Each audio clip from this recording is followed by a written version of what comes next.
Өнөөдөр бид хүн төрөлхтний түүхэн дэх хамгийн нөлөө бүхий 10 сэтгэгчтэй танилцах болно. Тэдгээр нь зүгээр нэг ухаантай хүмүүс биш, харин хуучин ертөнцийг нурааж шинэ ертөнцийг байгуулсан хүчирхэг үзэл санаатай хүмүүс юм. Тэд бидний сэтгэн бодох хэрэгсэл, хууль эрх зүйг удирдан чиглүүлдэг ёс суртахууны тогтолцоо, орчин үеийн ертөнцийг бүтээсэн шинжлэх ухааны зарчмуудыг бий болгосон. Тэдний үзэл санаа олон зууны турш хүчирхэг хэвээр байна. Энэхүү жагсаалтыг цаг хугацааны эрэм дарааллаар хүрэх болно. Эхний хүн бол Платон. Платон бол өрөндийн бараг бүхий л философи сэтгэлгээний их үндэс юм. Сократын шав Платоны голлох үзэл нь бидний мэдэрч буй физик ертөнц бол жинхэнэ ертөнц биш, харин төгс форм буюу идеийн дээд оюун санааны ертөнцийн сүүдэр гэж үзсэн. Энэхүү үзэл нь Христийн шашны теологоос эхлээд орчин үеийн математик хүртэлх бүхий л зүйлд нөлөөлсөн. Түүний төр ном нь улс төрийн философи суурь болж өнөө хүртэл судалгацаар байна. Дараагийнх нь Аристотель. Хэрв Платон тэнгэр рүү харж байсан бол түүний шав Аристотель газар шороо руу харж байв. Аристотель бол формал логик ба эмпирик ажиглалтын эцэг юм. Тэрээр мэдлэг нь туршлага, хүрээлэн бие ертөнцийг нягтлан шинжлэхээс үүдэлтэй гэж үздэг байсан.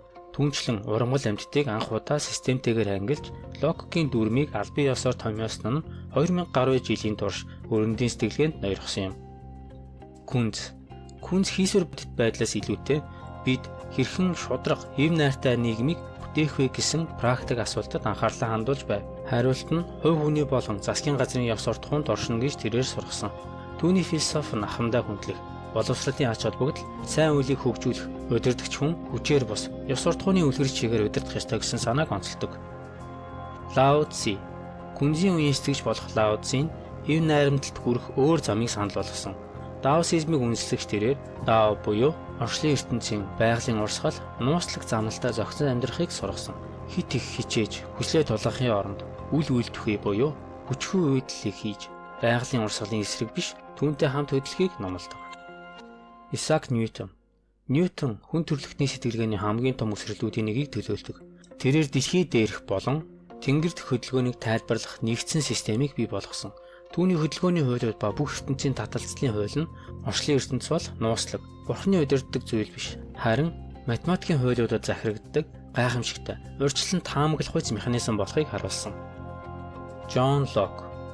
Хаад бурхан мэд хэмжээшгүй ирэхээр хүмүүсийг захирч байсан үед Джон Лок засгийн газрыг ард түмний төлөө байгуулдаг гэсэн эрс өөр санааг дэвшүүлсэн. Тэрээр орчин үеийн либерализмын эцэг бөгөөд бүх хувь хүн байглаас айсан эрхтэй, буюу амьд явах, эрх чөлөөтэй байх, өмчтэй байх гэж үздэг.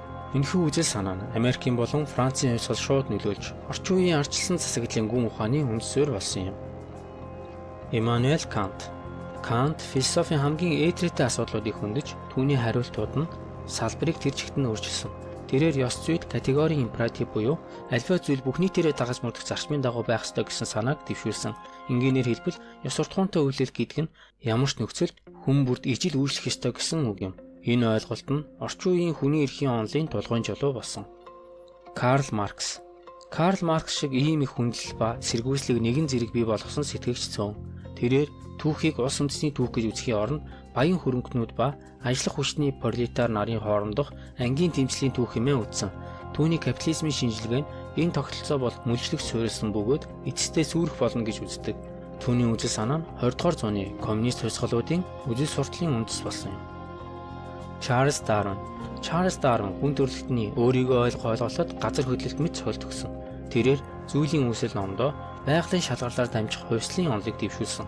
Энэ нь хүн төрөлхтнийг бурхны онцгойлон бүтээсэн байр сууриас нь буулгаж, амьтны амьд хамааруулсан нь биологийн шилэг ухаанд хувьсгал хийж, өнөө хүрт үргэлжлэж буй соёлын мэтгэлцээнийг эхлүүлсэн.